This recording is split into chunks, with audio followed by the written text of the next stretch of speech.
नमस्कार साथियों, आप सभी का स्वागत है एनईजी कोचिंग क्लासेस के अंदर।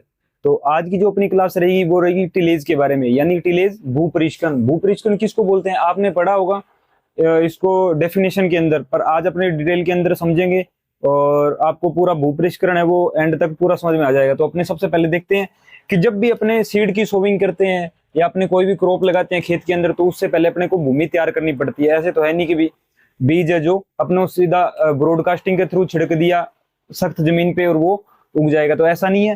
तो जैसे ये अपनी खेत है जो, ठीक है, सोइल सरफेस है ये,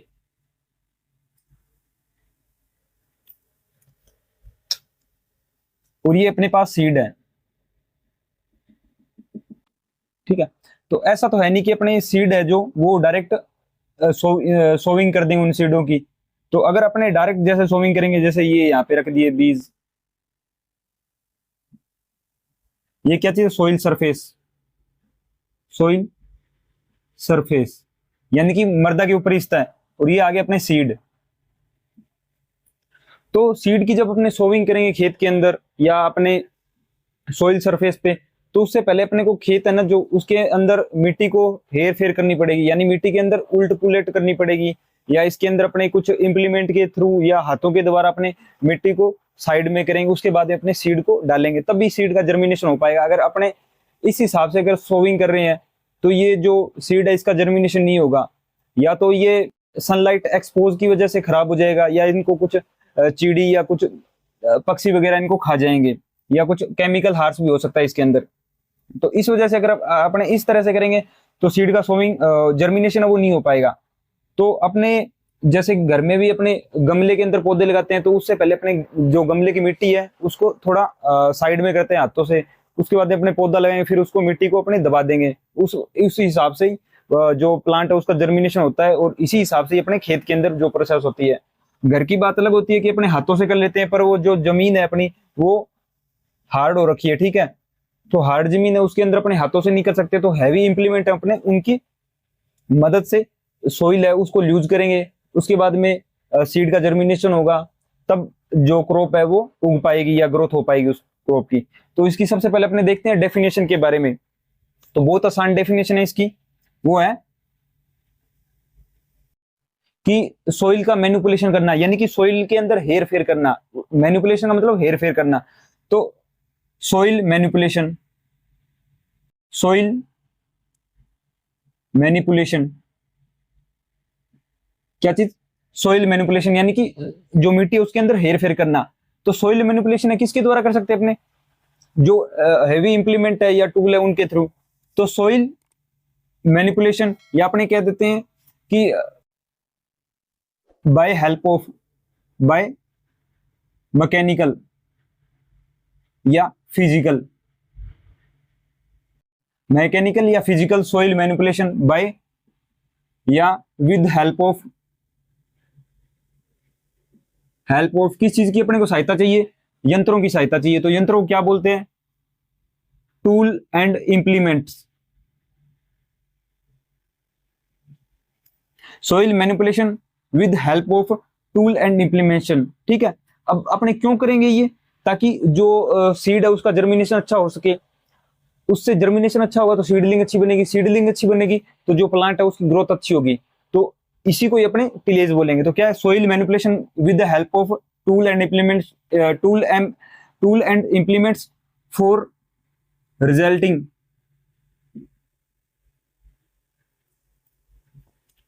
good germination, good germination and seedling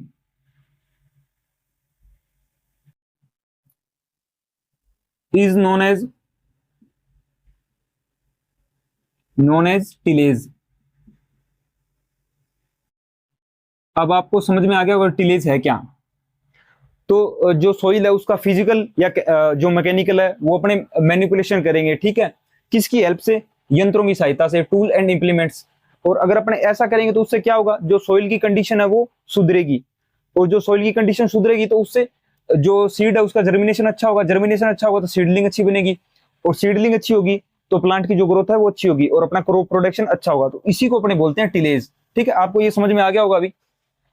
अब अपनी दो चीजें और देखते हैं। जो टिलेज है ना, इससे दो टर्म पूछी जाती है। जैसे सबसे पहले ये है कि टिल्थ किसको बोलते हैं, टिल्थ, ये इंग्लिश के अंदर भी ऐसा ही लिखा आता है। उसके बाद में गुड टिलेज, या इसको अपने बोल सकते हैं गुड टिल्थ, गुड टिल्थ। अपने देखते हैं टिल्थ क्या है ये। तो जब अपने टिलेज कर लेंगे खेत के अंदर, या जो भी अपना क्षेत्र है या खेत है या लैंड है, उसके अंदर अपने जब टिलेज कर लेंगे, ठीक है, तो उसके बाद में जैसी भी भूमि अपने को मिलेगी उसको बोलते हैं टिल्थ। यानी कि ये अपनी भूमि है, ठीक है, ये सख्त भूमि है, इस पे अपने यंत्रों की सहायता से इसको खोद लिया, इन्वर्ट कर लिया, कट कर लिया, उसके बाद में जो भी अपने को भूमि मिलेगी, जैसे उसके बाद में ऐसे अपने को खुरदरी भूमि मिलेगी। जो हार्ड पान है वो टूट टूट गया है सॉइल का, तो सॉइल है जो थोड़ी लूज मिलेगी, मुलायम मिलेगी। तो टिलेज के बाद में जो भी अपने को भूमि कंडीशन मिलेगी ना, उसको बोलते हैं टिल्थ। क्या बोलते हैं, टिल्थ, टिल्थ। अभी आपको समझ में आ गया टिल्थ को कैसे लिखेंगे अपने।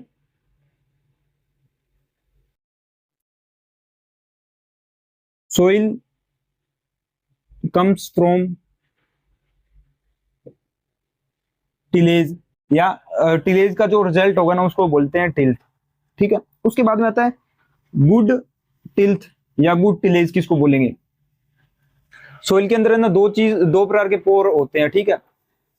जैसे आपको एक एक ध्यान में रखना है, जैसे कैपिलरी पोर होता है, कैपिलरी पोर होता है ना जो, उसके अंदर जो पानी है वो मिट्टी होल्ड करके रखती है। या आपसे पूछे कि जो मृदा के अंदर जो जल होता है वो कौन से पोर के अंदर पाया जाता है, या कौन से रंध्रावकाशों के अंदर पाया जाता है, तो कैपिलरी पोर के अंदर पाया जाता है। तो जब कैपिलरी पोर और नॉन कैपिलरी पोर, यानी कि एक तो कैपिलरी पोर यानी कि वो पोर जिनके अंदर पानी है, और एक नॉन कैपिलरी पोर यानी कि वो पोर जिनके अंदर पानी नहीं है, तो जब इन दोनों की जो प्रोपोर्शन है वो समान हो जाएगा, यानी 50% हो जाएंगे, तो उसको बोलेंगे गुड टिल्थ। क्या चीज है, non capillary pore is equal to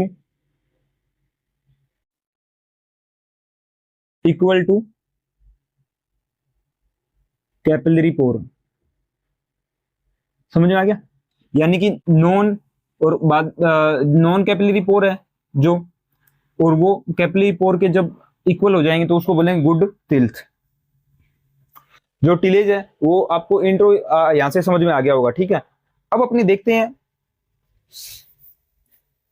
कि जो टिलेज है ना, तो जब अपने सोइल के अंदर टिलेज कर लेंगे ना, तो उससे जो सोइल एग्रीगेट्स यानी कि जो मृदा कण होते हैं ना, उनके आकार अलग अलग होते हैं। तो उनके हिसाब से भी ना टिलेज है उसको भी बांटा गया है कि जैसे 5 mm का कण है, अगर सोइल का जो एग्रीगेट है वो 5 mm का है या 5 mm से बड़ा है, तो उसके अंदर अपने को कैसी खेती करनी चाहिए।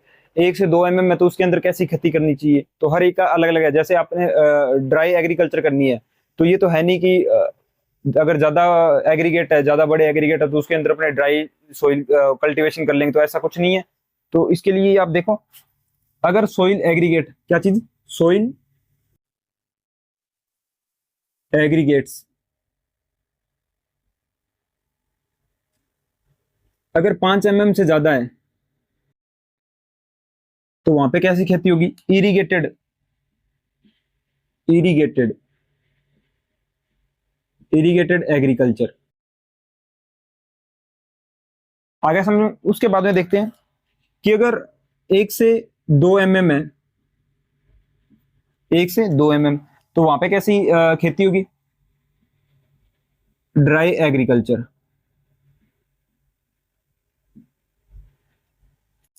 अगर 1 से 5 mm है ना, यहाँ पे होगी गुड एग्रीकल्चर, यानी कि अच्छी खेती हो सकती है। आपको ये समझ में आ गया होगा यहां तक कि सबसे पहले अपने देखा कि जो टिलेज है वो बोलते किसको है। उसके बाद में देखा कि टिलेज और टिल्थ और गुड टिल्थ क्या होती है। उसके बाद सोइल एग्रीगेट, यानी कि जो मृदा के कण होते हैं ना, उनको बोलते हैं सोइल एग्रीगेट्स। तो उनके बारे में जाना। अब अपने देखते हैं कि जो टिलेज है उसके ऑब्जेक्टिव क्या है, यानी कि टिलेज करना क्यों जरूरी है।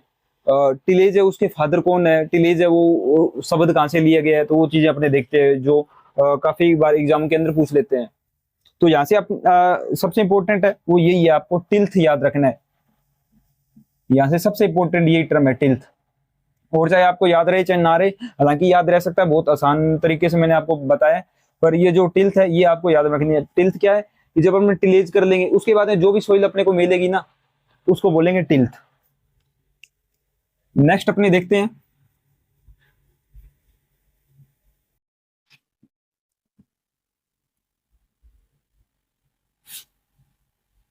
कि जो ऑब्जेक्टिव क्या है, उद्देश्य क्या है टिलेज करने के।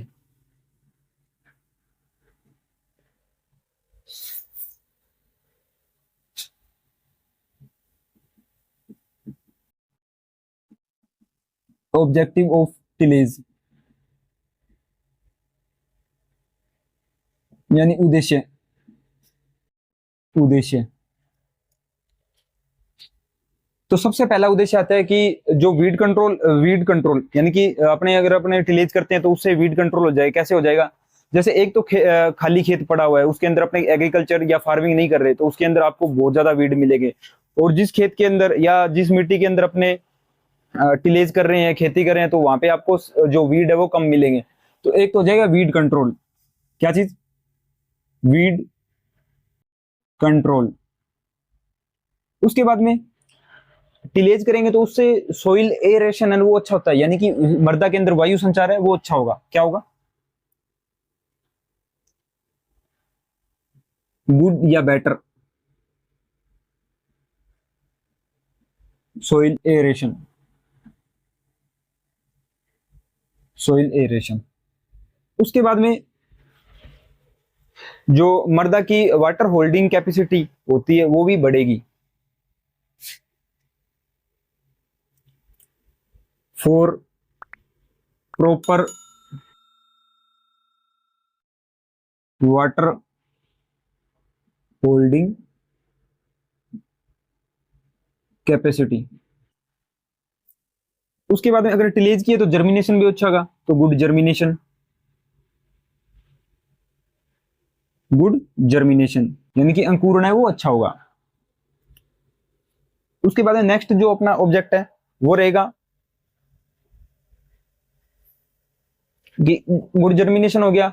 अगर गुड जर्मिनेशन है तो सीडलिंग अच्छी हुई, सीडलिंग अच्छी है तो क्रॉप प्रोडक्शन है वो भी अच्छा होगा। उसके बाद टिलेज की है ना जो, वो एक हो जाएगा हार्ड पैन है ना, वो मृदा के अंदर नहीं बनेगा। हार्ड पान।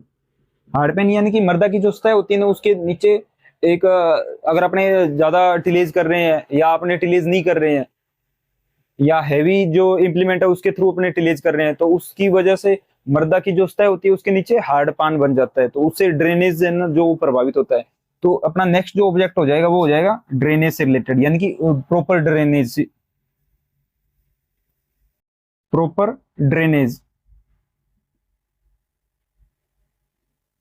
कि ड्रेनेज भी इंक्रीज होगा अपने अगर टिलेज कर रहे हैं। अब अपने देखते हैं कि जो इसके बेनिफिट्स क्या है टिलेज के।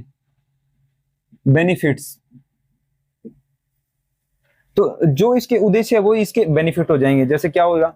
एक तो प्रॉपर एरेशन हो गया। Proper aeration. उसके बाद वीड कंट्रोल हो गया भाई। Weed control. Good germination. Good germination. Water holding capacity बढ़ेगी, तो वाटर होल्डिंग कैपेसिटी इंक्रीज हो जाएगी। उसके बाद में जो ड्रेनेज सिस्टम है वो भी अच्छा होगा, ड्रेनेज सिस्टम अच्छा हो जाएगा।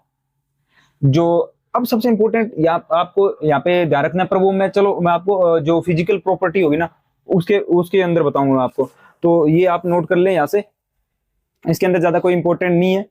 ये भी टिलेज से रिलेटेड है तो ये भी आपको पता होना चाहिए। इंपॉर्टेंट है ना जो, वो अब आएगा। वो ये है कि जब अपन टिलेज करेंगे ना तो सॉइल की जो फिजिकल प्रॉपर्टी है ना उस पर क्या क्या प्रभाव पड़ेंगे, ये सबसे इंपॉर्टेंट है। यहां से क्वेश्चन पूछ लिया जाता है कभी कभार।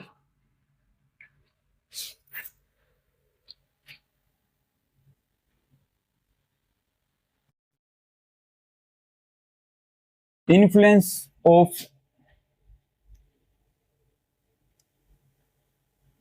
फिजिकल कंडीशंस या प्रॉपर्टीज ऑफ सॉइल, कि जब हम टिलेज करेंगे तो सॉइल की जो फिजिकल प्रॉपर्टी है उसके ऊपर क्या क्या प्रभाव पड़ेगा। तो आपको ध्यान में रखना है कि टिलेज होता है ना, जो एक नंबर पे टिलेज,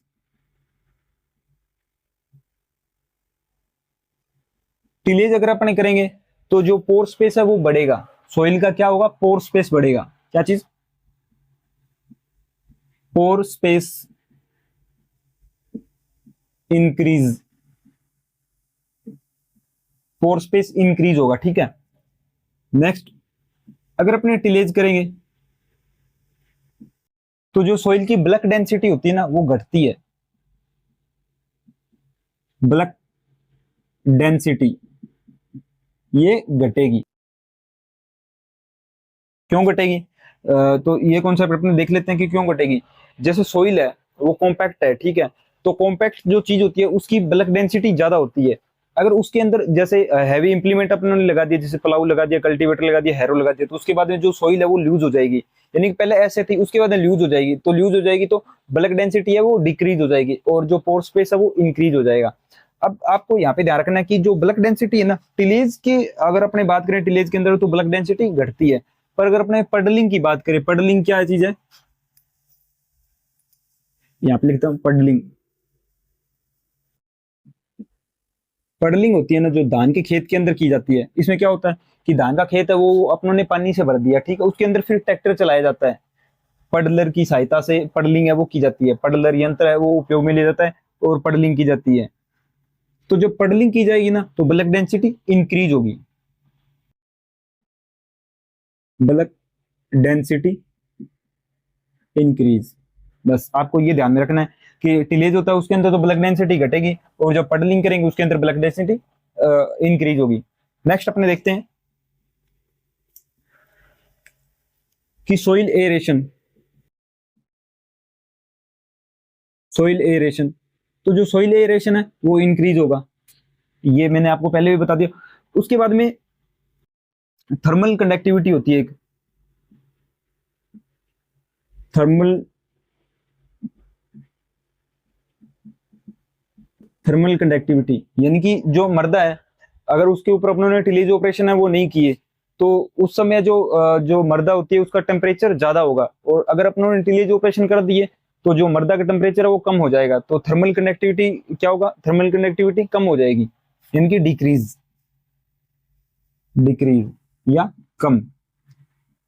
क्यों कम होगी, ये आपको समझ में आ गया कि अपन टिलेज ऑपरेशन कर देते हैं तो उस वजह से ना जो मर्दा है उसका तापमान कम हो जाता है और जो थर्मल कंडक्टिविटी है वो डिक्रीज हो जाएगी। उसके बाद नेक्स्ट आपको ध्यान में रखना है कि वाटर होल्डिंग कैपेसिटी है वो उस पर क्या प्रभाव पड़ेगा।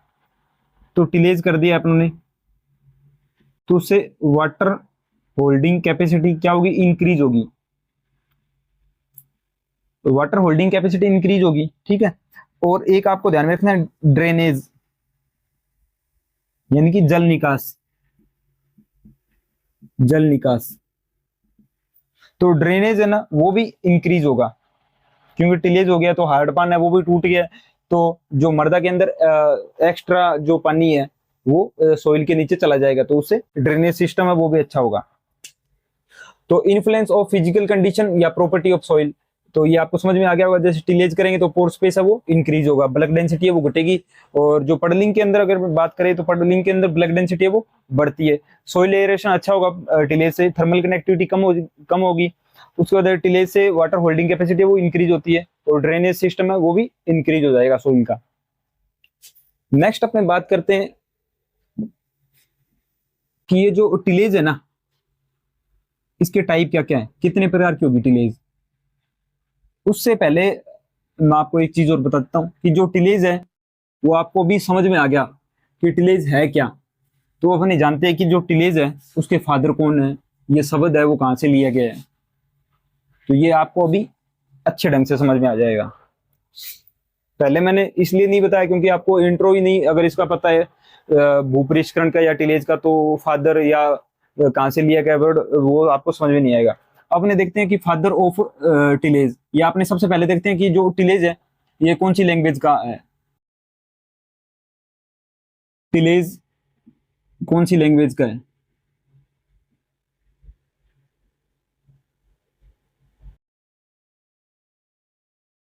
कौन सी लैंग्वेज यानी भाषा? तो भाषा आपको याद रखनी है एंग्लो सैक्सन, ये काफी बार पूछा जाता है। एंग्लो सैक्सन, ठीक है, एंग्लो सैक्सन। एंग्लो सैक्सन है उस भाषा से, तो ये शब्द है वो कौन सी भाषा का? एंग्लो सैक्सन का। और लिया किससे गया है? टीलियन। टीलियन, टीलियन नाम का एक वर्ड है, उससे टिलेज लिया गया है। और जो ये टिलेज है ये कौन सी लैंग्वेज का है? एंग्लो सैक्सन लैंग्वेज का है। अब अपने देखते हैं कि जो फादर ऑफ टिलेज है वो किसको बोलते हैं।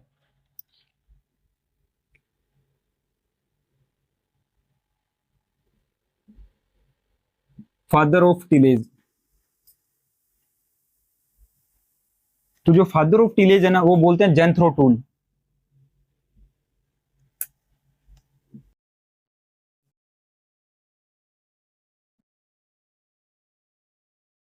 जेंथ्रो टूल।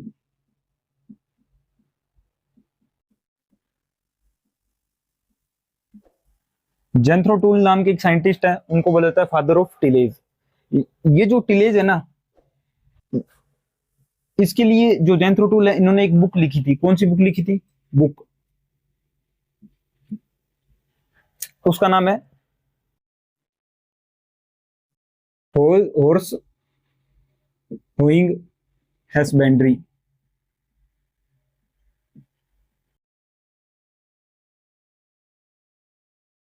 तो जो टिलेज है वो कौन सी लैंग्वेज का है? एंग्लो सेक्शन लैंग्वेज का है। और कौन से शब्द से ली गया है? ट्रिलियन शब्द है उससे ली गया है। आपको बस ये ध्यान में रखना है जो एंग्लो सेक्शन है उस लैंग्वेज का शब्द है, ये नहीं पूछा जाता एग्जाम के अंदर। जो फादर ऑफ टिलेज है वो कौन है? जेंथ्रो टूल।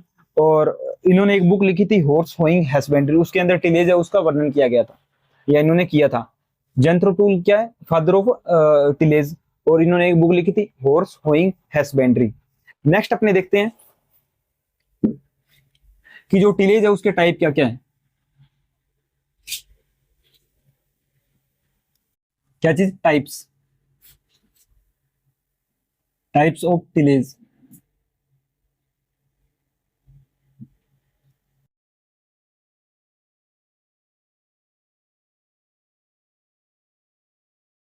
तो ये जो टिलेज है ना, ये वैसे तो अपने देखें तो दो भागों में बांटी गई है, पर अपने देखते हैं इसको अलग अलग भागों के अंदर बांट के। तो सबसे पहले होता है प्रीपेट्री टिलेज।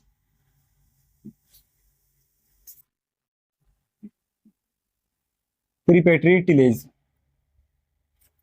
इसके अंदर भी भाग है वो अपने देखते हैं।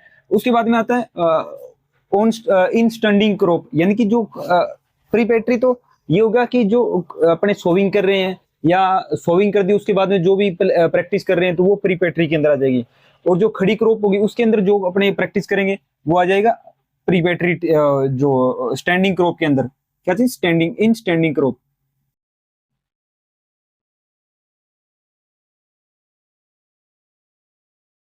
या अगर आपको यहाँ से ना समझाए तो यहाँ पे आप लिखो सिंपल सा, ये जो प्रीपेट्री टिलेज है इसको अपने लिख देते हैं ऑन सीजन।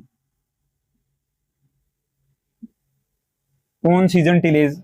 और ये हो गया off season tillage. Off season tillage अभी आपको आसानी से समझ में आ जाएगा। ऑफ सीजन ये होगा एक नंबर, ये होगा दो नंबर। तो जो प्रीपेट्री टिलेज है ना इसको भी अपने दो भागों में बांटेंगे। तो पहला भाग कौन सा है? प्राइमरी। प्राइमरी टिलेज या प्राथमिक, प्राथमिक भूपृष्ठकरण। दूसरा सेकेंडरी,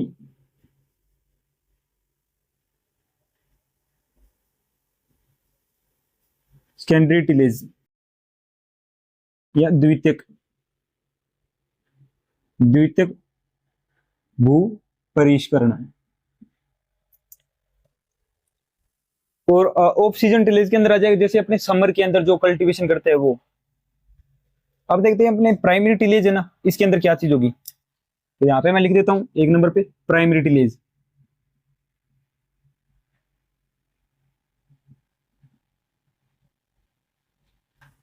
प्राइमरी टिलेज या प्राथमिक भूपृष्ठकरण।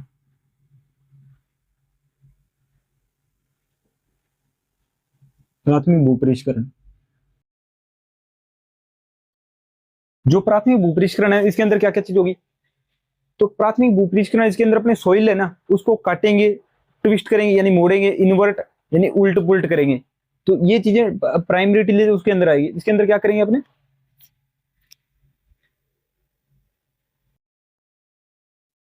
कट द सोइल, ट्विस्ट और इन्वर्ट।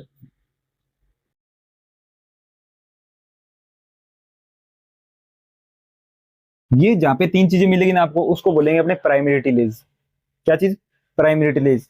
कि अपने सोइल है उसको काटेंगे, उसको उठा के ऐसे पलटेंगे।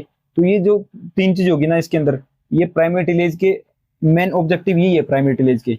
और इसमें क्या चीज होगी? जो सोइल है उसके अंदर हार्ड पान है उसको तोड़ना, सोइल के अंदर जो प्राइमरी प्रोसेस होती है जैसे पाटा लगाना या जो बड़े बड़े डंठल है उनको तोड़ना, ये सब चीजें प्राइमरी के अंदर आती है। यानी कि जो सोइल है, ठीक है, ये बहुत सख्त है। इसके अंदर जो प्राइमरी प्रोसेस की जाएगी ना हैवी इंप्लीमेंट के थ्रू, वो आएगा प्राइमरी टिलेज के अंदर। इसके अंदर जो गहराई होती है वो होती है लगभग 30 सेंटीमीटर तक। कितनी गहराई होगी? 30 सेंटीमीटर तक डेप्थ होगी। डेप्थ होगी 30 सेंटीमीटर। ये हो गया प्राइमरी टिलेज। इसके अंदर क्या होगा? Before sowing. बिफोर सोविंग यानी कि बुआई से पहले जो जो प्रोसेस की जाएगी ना जमीन के साथ, वो प्राइमरी टिलेज के अंदर आएगी। और इसके अंदर सबसे इंपॉर्टेंट आते हैं कि जो इंप्लीमेंट है ना वो कौन कौन से, यानी यंत्र कौन कौन से उपयोग किए जाते हैं। तो यंत्र,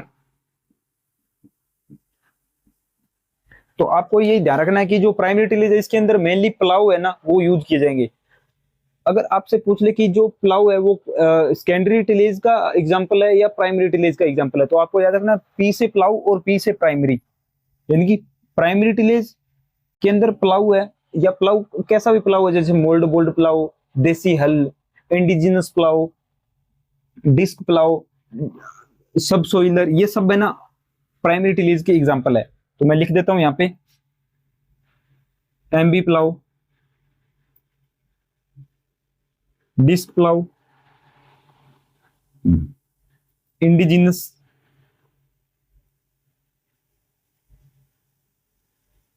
इंडिजिनस प्लाऊ, चीजल प्लाऊ,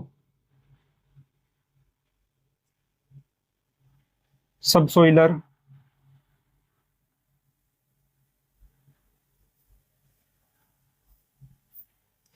सबसे इंपॉर्टेंट आपसे अगर क्वेश्चन पूछेंगे तो वो यहीं से पूछेंगे कि जो एमबी प्लाऊ है वो किस प्रकार का यंत्र है, यानी कि प्राइमरी टिलेज के अंदर उपयोग में लिया जाने वाला यंत्र है। तो प्राइमरी टिलेज आपका हो गया। इसके अंदर ये आपको एग्जांपल है वो याद रखने हैं बस। इसके अंदर ये ध्यान रखना जिसके पीछे प्लाऊ लगा होगा वो प्राइमरी टिलेज का एग्जांपल है। उसके बाद अपने देखते हैं जो सेकेंडरी टिलेज है उसके अंदर क्या आएगा। तो ये आएगा अपना सेकेंडरी टिलेज, इसको यहाँ पे लिख देते हैं अपने, ये जहाँ पे ए लिखा था इसको लिख दो बी। सेकेंडरी टिलेज यानी इसके अंदर क्या होता है, इसका मेन ऑब्जेक्टिव होगा कि सोइल है उसको यूज करना, सोइल को यूज करना किसके लिए? सीड बेड प्रिपरेशन के लिए। सीड बेड,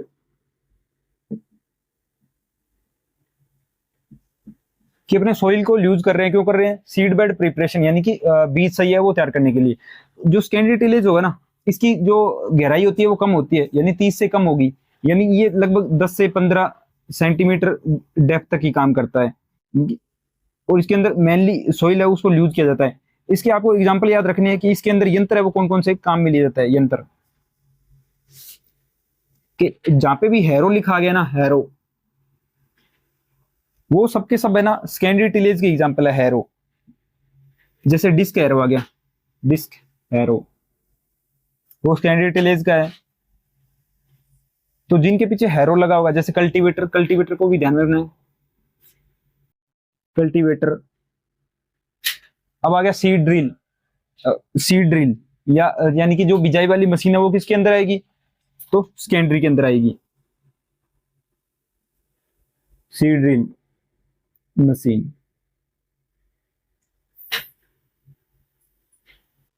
सीड ड्रिल जो मशीन है ये सेकेंडरी के अंदर आएगी। और जो प्राइमरी टिलेज हो गया वो आपको पता ही चल गया, एमबी प्लाऊ, डिस्क प्लाऊ है, सब सोइलर ये। उसके बाद सेकेंडरी टिलेज है, उसके अंदर हैरो से जो भी, अगर आप हैरो से रिलेटेड कोई भी नाम आता है वो तो सेकेंडरी टिलेज के अंदर आ जाएगा। कल्टीवेटर इसके अंदर आएगा। सब सोइलर है वो तो प्राइमरी का हो गया, और सीड ड्रिल हो गया वो हो गया सेकेंडरी का। उसके बाद अपने देखते हैं कि जो ऑफ सीजन टिलेज है वो क्या है, क्या चीज ऑफ सीजन, यहां पे लिख देता हूं मैं, off season tillage.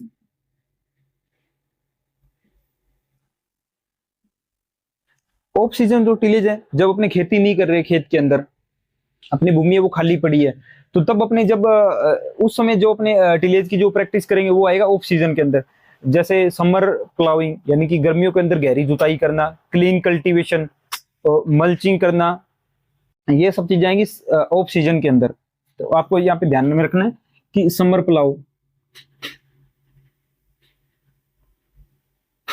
Ploughing,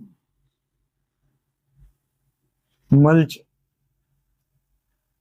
clean cultivation.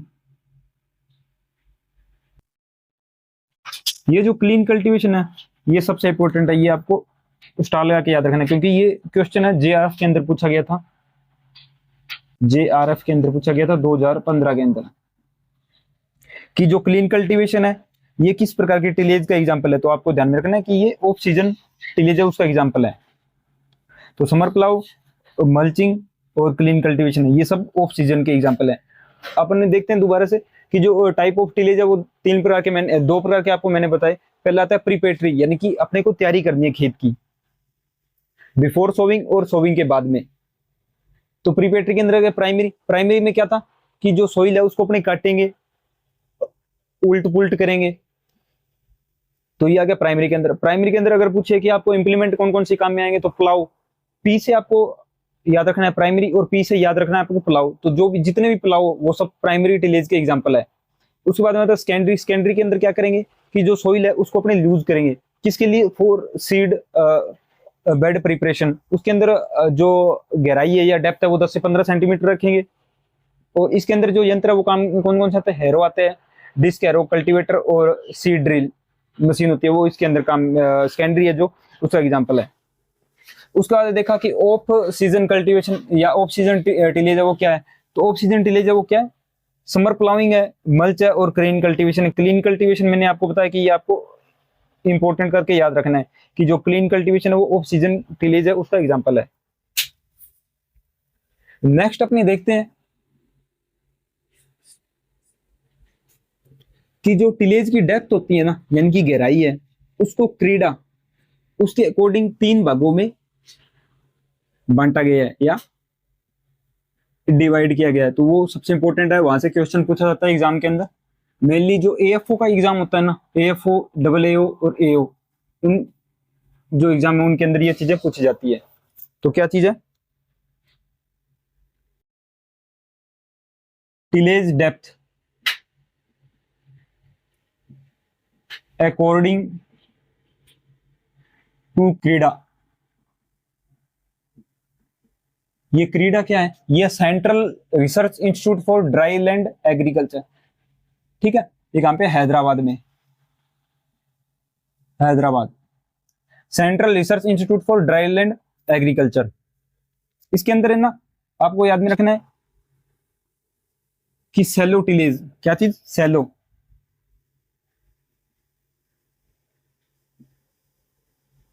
Tillage. एक आपको रखना है याद में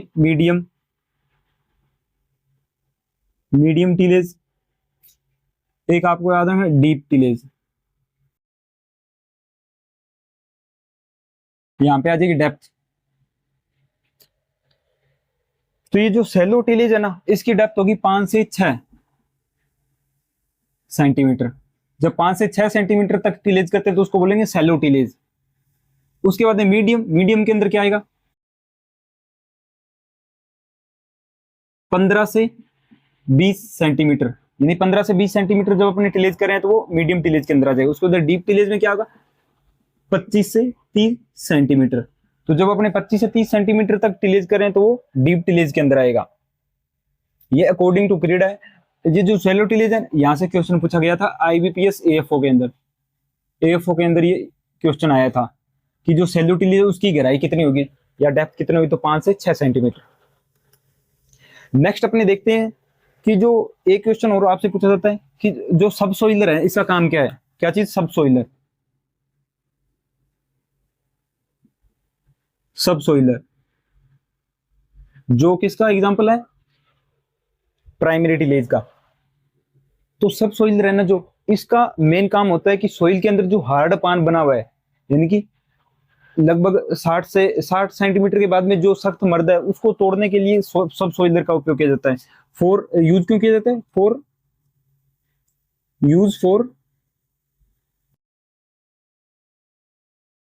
ब्रेक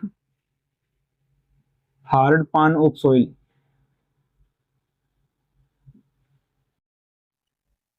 सब सोइलर का उपयोग किया जाता है, क्यों किया जाता है, जो मर्दा के अंदर हार्ड लेयर बनी हुई है या सख्त लेयर बनी हुई है उसको तोड़ने के लिए सब सोइलर का उपयोग किया जाता है। एक क्वेश्चन पूछा जाता है रूटावेटर से, किससे, रूटावेटर से, ये भी इंपॉर्टेंट है। उसके बाद ये सबसे इंपॉर्टेंट है,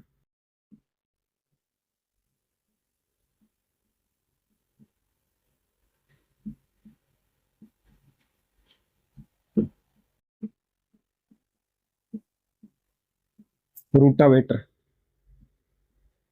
रूटावेटर है ना जो, इससे क्वेश्चन पूछा जाएगा कि ये रूटावेटर है, ये किस प्रकार का यंत्र है, यानी प्राइमरी टिलेज का यंत्र है या सेकेंडरी टिलेज का यंत्र है, या प्राइमरी और सेकेंडरी दोनों का यंत्र है। तो आपको ध्यान रखना जो रूटावेटर है ना, ये प्राइमरी भी है यानी प्राथमिक भी है, प्लस में द्वितीय, द्वितीयक। जो रूटावेटर है प्राथमिक टिलेज का भी यंत्र है और द्वितीय टिलेज का भी यंत्र है। तो ये सबसे इंपॉर्टेंट क्वेश्चन है रूटावेटर। रूटावेटर में क्या, ये आपको ध्यान में रखना है कि जो रूटावेटर है ये प्राथमिक भूपरीक्षण के अंदर भी काम में लेता है और सेकेंडरी भूपरीक्षण के अंदर काम में लेता है, लिया जाता है। तो ये दोनों है ना जो वर्क है प्राइमरी और सेकेंडरी, ये दोनों को साइमल्टेनियसली एक साथ करता है, इस वजह से जो रूटावेटर है उसको प्राइमरी और सेकेंडरी दोनों के अंदर रखा जाता है। और सब सोइलर है ये हार्ड पान है उसको ब्रेक करने के लिए काम में ले जाता है। नेक्स्ट अपने देखते हैं कि जो सिस्टम ऑफ टिलीज है वो क्या, कितने प्रकार का है।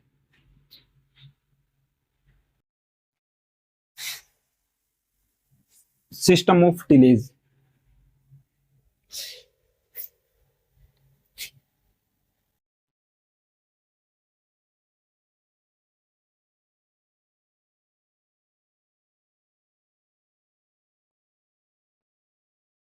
सिस्टम ऑफ टिलीज,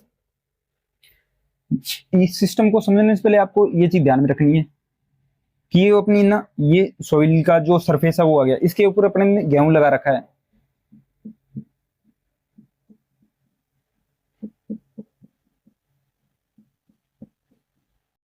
इसकी आगे जड़ें। जब अपने गेहूं की हार्वेस्टिंग करते हैं, जैसे अभी 1-2 महीने पहले गेहूं की हार्वेस्टिंग है वो हो गई है, तो जब अपने गेहूं की हार्वेस्टिंग करते हैं ना, तो उस समय है ना अपने जो गेहूं का पौधा है वो पूरे जड़ के साथ तो उखाड़ते नहीं है खेत से, तो अपने यहाँ से काट लेते हैं। तो ये भाग है ये जमीन के अंदर ही रह जाता है, कुछ भाग जमीन से ऊपर की साइड रह जाता है। तो इसी से रिलेटेड है ये सिस्टम ऑफ टिलेज, यानी कि अपने किस हिसाब से ये जो डेब्रिस बचा हुआ है, यानी कि जो अवशेष बचा हुआ है, अवशेष को क्या बोलते हैं, अवशेष, इसको बोलते हैं प्लांट डेब्रिस,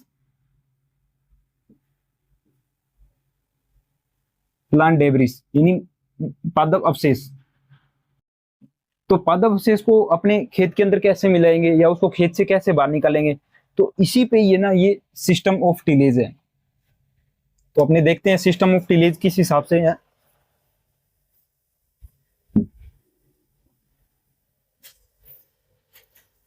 सबसे पहले अपना सिस्टम आता है इंटेंसिव सिस्टम या intensive tillage, intensive system, system of tillage, intensive system of tillage. Next उसके बाद में रेड्यूस टिलेज,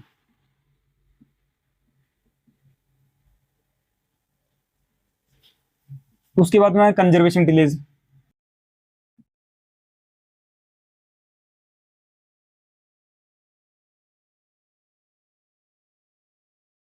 और नेक्स्ट अपने देखेंगे जीरो टिलेज।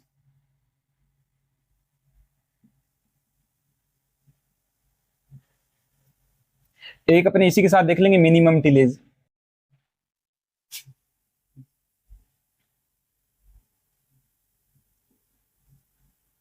एक साथ सब समझ लेंगे। सबसे पहला था इंटेंसिव टिलेज। इंटेंसिव टिलेज है ना, उसके अंदर होगा कि जो प्लांट डेब्रिस है ना, उसको अपने ज्यादा से ज्यादा खेत से बाहर निकालने की कोशिश करेंगे, यानी मृदा के अंदर कम से कम रखना है।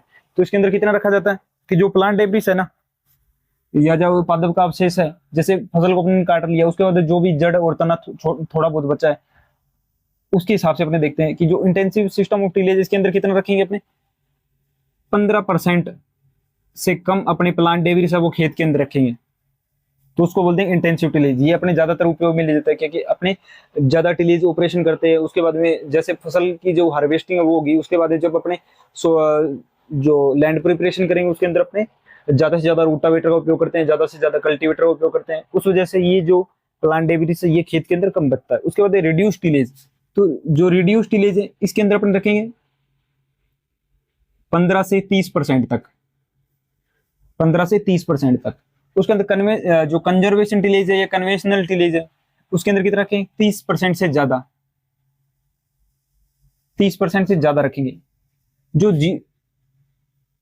जीरो टिलेज होती है ना, या मिनिमम टिलेज होती है, मिनिमम टिलेज या कंजर्वेशन टिलेज या कन्वेंशनल टिलेज, जो मिनिमम टिलेज है इसके अंदर अपने कम से कम टिलेज करेंगे, यानी कम से कम टिलेज करेंगे तो जो प्लांट डेब्रिस है वो ज्यादा बचेगा खेत के अंदर। तो कितना बचता है अप टू 50%, अप टू 50%, यानी कि 50% तक। उसके बाद जीरो टिलेज। तो जो जीरो टिलेज है ना, ये कॉन्सेप्ट अपने नेक्स्ट आगे भी समझेंगे। तो जो जीरो टिलेज है इसके अंदर अपने जो खेत के अंदर है वो टिलेज नहीं करेंगे, ओनली अपने हैप्पी सीडर या सुपर सीडर के थ्रू सोविंग कर देंगे। जैसे फसल को काट लिया उसके बाद में अपने डायरेक्ट हैप्पी सीडर के थ्रू सोविंग कर देंगे। तो उसके अंदर डिस्क लगी होती है, और साथ ही साथ डिस्क लगती रहेगी, और साथ ही साथ सीड ड्रिल के थ्रू सीड भी पड़ता रहेगा, या जो लाइनें है सोविंग की उसके अंदर सीड है वो गिरता रहेगा, और उसके साथ ये पीछे एक पाटा लगा होता है वो पाटा लगता रहेगा। तो इसके अंदर जो जीरो टिलेज, इसके अंदर आप जो प्लांट डेब्रिस है वो कितना रखेंगे अप टू, ये तो अप टू 50%, इसके अंदर 50% से ज्यादा, 50 से 100% तक, 50% 100% तक अपने जीरो टिलेज है उसके अंदर अपने प्लांट डेब्रिस है वो रखते हैं। नेक्स्ट अपने देखते हैं मिनिमम टिलेज।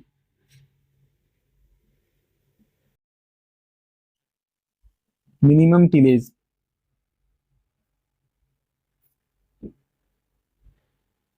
मिनिमम टिलेज होती है ना जो, इसके अंदर अपने ये यहाँ पे आपको ये ध्यान में रखना 30 से 50 है, 30 से 50%। तो जो मिनिमम टिलेज है इसके अंदर अपने जो प्लांट डेब्रिस है वो कितना रखेंगे 30 से 50% तक। और इसके जो फादर है वो कौन है, फादर या जनक, इसके जो फादर या जनक है वो कौन है, तो उसके फादर या जनक है वो है जेबी ट्रिपलेट, जेबी ट्रिपलेट। और इसके अंदर 30 से 50% तक अपने प्लांट डेब्रिस है वो रखेंगे। और जो प्राइमरी टिलेज है वो इसके अंदर नहीं की जाती, ओनली सेकेंडरी टिलेज की जाएगी। और कहाँ पे की जाएगी, जो सीड रो है वहां पे की जाएगी, या जहाँ पे अपने को सीड लगाना है वहां पे की जाएगी। अपने देखते हैं जीरो टिलेज। तो जीरो टिलेज क्या है, जीरो टिलेज, जीरो टिलेज इसके फादर कौन है, EH फोकनर, EH फोकनर, ठीक है। इसके अंदर 50 से 100% तक प्लांट डेब्रिस है वो रखते हैं। और प्राइमरी टिलेज और सेकेंडरी टिलेज है वो दोनों ही रेस्ट्रिक्ट होती है, यानी कि अपने इसके अंदर नहीं करते। तो ना ही तो अपने प्राइमरी टिलेज करेंगे और ना ही अपने सेकेंडरी टिलेज करेंगे। और इसके अंदर दो हर्बिसाइड है वो उपयोग में ले जाते हैं। कौन कौन से, एक तो होता है पैराक्वाट, एक होता है डाइक्वाट। तो हर्बिसाइड, हर्बिसाइड यानी कि शाकनाशी, कौन कौन से होगा, पैराक्वाट, ये क्वेश्चन पूछा था, पैराक्वाट प्लस में डाइक्वाट। पैराक्वाट और डाइक्वाट है, 2 हर्बिसाइड है, वो जीरो टिलेज है, उसके अंदर काम में लिए जाते हैं। और उसके जो फादर है ES फोकनर है, और 50 से 100% तक अपने प्लांट डेब्रिस वो रखते हैं। और प्राइमरी टिलेज और सेकेंडरी टिलेज दोनों ही रेस्ट्रिक्ट होती है, यानी कि अपने नहीं करते। और हर्बिसाइड पैराक्वाट और डाइक्वाट अपने यूज में लेते हैं। मिनिमम टिलेज के अंदर क्या होगा, 30 से 50% तक अपने प्लांट डेब्रिस है वो खेत के अंदर रखेंगे। इसके फादर कौन है, JB ट्रिपलेट। इसी के अंदर भी ना जो प्राइमरी टिलेज और सेकेंडरी टिलेज है वो रेस्ट्रिक्ट होती है, बस ओनली सेकेंडरी टिलेज है वो अपने जो सीड रो है उस वहां पे करेंगे। और जो जीरो टिलेज है उसके अंदर क्या कॉन्सेप्ट है, तो जैसे ये अपना खेत आ गया, ठीक है, इसके अंदर ये अपनी फसल है वो लगी हुई है, इस फसल को अपने ने काट लिया, जैसे गेहूं लगी हुई है, इस फसल को अपने ने काट लिया। उसके बाद जीरो टिलेज जब अपने अपनाएंगे ना, तो इसके अंदर अपने हैप्पी सीडर, एग्जाम्पल क्या है इसका, हैप्पी सीडर, हैप्पी सीडर या सुपर सीडर। हैप्पी सीडर है जो ये PAU ने डेवलप किया था, PAU पंजाब एग्रीकल्चर यूनिवर्सिटी, और एक सुपर सीडर। तो हैप्पी सीडर या सुपर सीडर के थ्रू अपने इसके अंदर डायरेक्ट सोइंग कर देंगे बिना कुछ प्राइमरी टिलेज या सेकेंडरी टिलेज किए हुए। हैप्पी सीडर और जो सुपर सीडर है इसके अंदर एक सिस्टम होता है कि इसके आगे ये प्लाऊ की जैसे सीड ड्रिल होती है उसकी जैसे ही होता है, पर जो हैप्पी सीडर है इसके अंदर आगे डिस्क लगी होगी, ठीक है, जो मिट्टी को लूज करेगी। और उसके पीछे होगी सीड ड्रिल की जो पाइपें होती है, यानी जिससे बीज गिरेगा, तो बीज गिरता रहता है। और लास्ट में होगा एक पाटा, जिससे जो सीड वाली रो बनी है उसके ऊपर मिट्टी है वो गिरती रहेगी धीरे धीरे। तो ये जीरो टिलेज के अंदर आता है। तो जो ये टिलेज है वो अपना जो कंप्लीट हो गया है। तो सबसे पहले अपने देखते हैं कि सबसे पहले अपने क्या पढ़ा था। सबसे पहले अपने इंट्रो पढ़ा था, इंट्रो, ठीक है। उसके बाद में सॉइल एग्रीगेट के बारे में पढ़ा,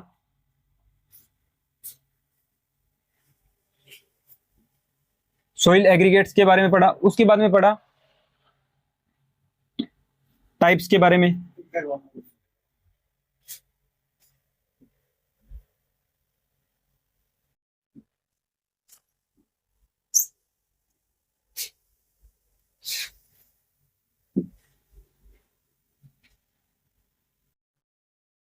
नेक्स्ट अपने देखते हैं कि जो टिलेज है ये तो अपना पूरा हो गया, ठीक है। एक बार मैं आपको बता देता हूं कि ये जो टिलेज है इसके अंदर अपन ने कौन कौन सी बातें वो पढ़ी, तो जिससे आपको रिवाइज भी हो जाएगा।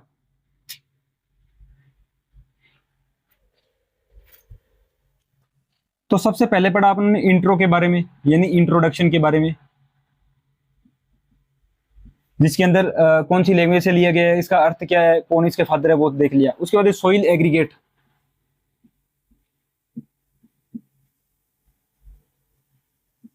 सॉइल एग्रीगेट्स के बारे में पढ़ा, यानी कि जो मृदा है वो कणों के बारे में। उसके बाद ऑब्जेक्टिव,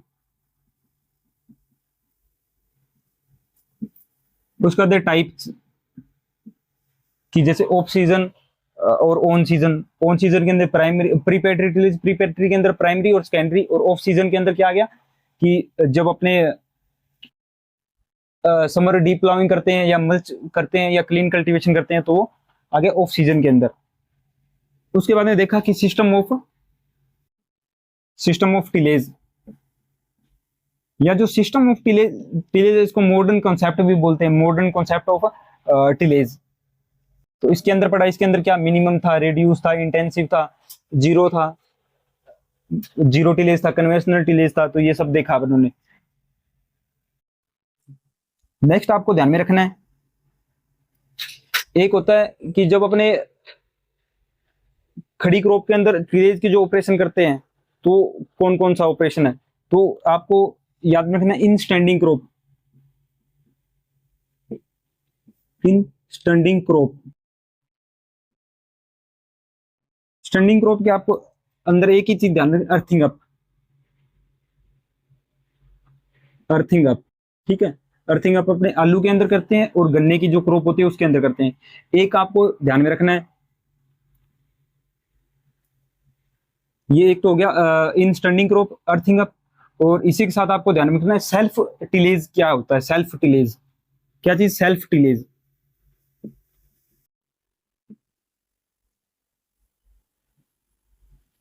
सेल्फ टिलेज यानी कि खुद ब खुद टिलेज हो जाना। इसमें क्या है कि जो हैवी सोइल होगी, यानी कि जो ज्यादा हैवी सोइल होगी उसके अंदर समर के अंदर, या जब उससे पानी रिड्यूस हो जाएगा या इवोपरेट हो जाएगा, तो उस समय ना उस मृदा के अंदर खुद ब खुद क्रैक आ जाते हैं, तो जिससे अपने सेल्फ टिलेज बोलते हैं। अगर क्रैक आ गए तो उसके ऊपर जितना भी डेब्रिस होगा वो उन जो क्रैक है उनके अंदर चला जाएगा, और जैसे ही उसके अंदर पानी आएगा सोइल के अंदर तो पानी स्वेल होगा, जो पानी आएगा तो उससे उसकी वजह से जो मिट्टी है वो स्वेल होगी, तो सेल्फ टिलेज बोलते हैं। सेल्फ टिलेज में क्या है कि हैवी सॉइल के अंदर होगा,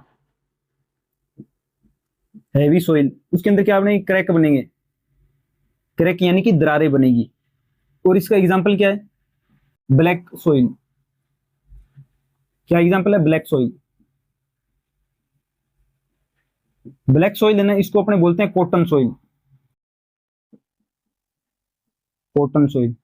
तो अगर आपसे पूछ ले कि सेल्फ टिलेज क्या है, तो ये आप बता सकते हो कि जो हैवी सॉइल होगी उसके अंदर जब पानी रिड्यूस होगा तो उस वजह से क्रैक आ जाएंगे, और क्रैक आ जाएंगे तो जो दरारें बनेगी उसके अंदर फिर जितना भी प्लांट डेब्रिस उस मृदा की सरफेस पे है तो वो क्रैक्स के अंदर आ जाएगा। और उसके बाद में जब इस मृदा को, हैवी मृदा को जब पानी मिलेगा तो ये स्वेल होगी, जिससे जो भी प्लांट डेब्रिस वो क्रैक्स के अंदर आया था वो मृदा के अंदर घुल मिल जाएगा। और इसका एग्जाम्पल क्या है, ब्लैक सॉइल या कॉटन सॉइल। तो जो टिलेज का जो भी टॉपिक था, जितने भी कॉन्सेप्ट थे वो अपने इस क्लास के अंदर पूरे कर लिए हैं। अभी मेरे को नहीं लगता कि इसमें जो टिलेज है इससे कुछ बार रहा है, या इसी से लगभग क्वेश्चन है वो आप इसी से मिलेंगे। और जितने भी क्वेश्चन बन रहे थे वो मैंने आपको हर टॉपिक के अंदर, या जैसे सॉइल एग्रीगेट से क्या क्वेश्चन आता है, ऑब्जेक्टिव से क्या आता है, टाइप से क्या आता है, सिस्टम से क्या आता है, वो मैंने आपको साथ साथ बता दिया। तो आपको क्लास कैसी लगी कमेंट सेक्शन के अंदर जरूर बताना है। अगर आपको लगी अच्छी क्लास तो इसको शेयर करें, और अगर आप चैनल पे पहली बार आए तो चैनल को सब्सक्राइब जरूर करें। और इसी के साथ जो डिस्क्रिप्शन है इस वीडियो का, उसके अंदर टेलीग्राम का लिंक दिया गया है, तो वहां से आप टेलीग्राम में उससे भी जुड़ जाइएगा। और मिलते हैं नेक्स्ट क्लास के अंदर एक नए टॉपिक के साथ, तब तक के लिए धन्यवाद।